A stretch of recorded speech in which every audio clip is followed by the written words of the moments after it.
cash incentives niya yun ng World Championships 2021. So sa akin ibinigay ni Ma'am Weng kasi ayoko mag-ano, no? Siyempre, alam mo na, ano din sa kanila yung X din, red flag din sa kanila yung girl. So yun yung ano, so sa akin ibinigay. So ang ginawa ko, siyempre nararamdaman ko na bilang ina, na parang ang sabi ko is, baka maubos yung anak ko in the future. So ang ginawa ko, inano ko siya, dineposit ko siya under my name sa BPI account, dito sa, sa may BPI, dito sa may Vito Cruz.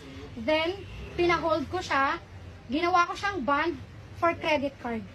Na nung nagkaroon kami ng diskusyon ni Kaloy, pinuntahan ko agad yung BPI kung paano ko siya pwedeng isoli yung credit card para ma-withdraw ko yung pera niya. So unfortunately, kailangan ko ng 2 years para ma-withdraw ko siya. Otherwise, kasi magpe-penalty ako. Tapos for ano pa daw yon? Sabi nila for approval pa. Kung kasi isa-surrender ko lang naman yung credit card na yon. So, intact yung mga pera niya.